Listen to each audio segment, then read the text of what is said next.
Good morning, students. Here we are going to start a new poem, Animals, which is from your textbook. Okay. Now, this poem is written by Walt Whitman. Okay. He was born in 1890 and died on 1892. He was an American poet and most of his poetry are rhymed very beautifully. Okay? In this poem, the poet wants to explain us about some beautiful qualities of animals and behavior of animals. Okay? Now, we are going to start from the stanza number 1. I think I could turn and live with animals. They are so placid and self-contained. I stand and look at them long and long. Here, placid means quiet and calm, and self-contained means self-controlled. Okay, full of self-control, you can say. Here, poet wants to explain us about his feeling that he wants to turn into an animal and want to control it. And also he wants to be like them, because poet said that animals look calm and peaceful and self-controlled. Due to these qualities of animals, the poet wants to spend a long time with them. He stands and looks at them for a very long time. Now, come to the stanza number 2. They do not sweat and whine about their condition. They do not live awake in the dark and weep for their sins. They do not make me sick discussing their duty to God. Here, sweat and whine means to complain or cry, and sins means misdeed or immoral actions. Fine? In these lines, the poet says that animals do not complain and cry about their conditions. In every condition they are controlled. Okay? Like humans, they never complain or they never cry. Animals do not stay awake in the night and weep for the sin done by them.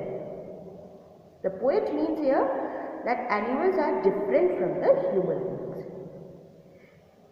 He explained us in the last slide that animals do not make him feel sick by discussing their duty to God.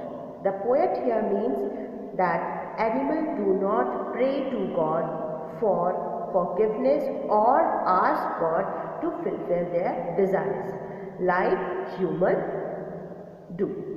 Okay? Now, come to the stanza 3. Not one is dissatisfied, not one is demented with the mania of owing things. Not one needs to another, nor to his kind that lived thousands of years ago. Not one is respectable or unhappy over the whole earth. Here, some difficult words in this stanza are: demented means affected with madness, and mania means obsession, owing means possessing, and means, you all know, a sign of respect. Here, the poet says that he does not find even a single animal that make appear to be dissatisfied. There is not a single animal who suffers from the obsession of possessing more and more things. Animals do not show respect to the other animals because they feel that everyone is equal, every animal is equal. So there is no need to give respect to the other animals. So far the animals, no one is respectable and unhappy on the earth. That animal feels. Okay. Now come to the last and final stanza. So they show their relations to me and I respect them. They bring me token of myself. They evince them plainly in their possession. I wonder where they get those tokens. Did I pass that way huge time ago and neglecting draw them? Here, token means immediate qualities. Evince means to show a particular feeling or a quality, or possession means ownership. Okay. In these lines, the poet says that animals show their similarities to him, which he expects happily. He feels that animals represent human beings in some way. They seem to have innate qualities that human had once, but nowadays they don't have. Okay, and the qualities are kindness, innocence, self-confidence, that kind of qualities. Animals remind the poet to these qualities that symbolizes the lost value of the humans. Okay, the poet wonder about how animal had got these qualities. The poet also believes that he forgotten all about them in their madness. Who forgotten? The human being forgotten. And he is no more as good as he was once. Okay, but the animals are same. That's all, your poem Animals,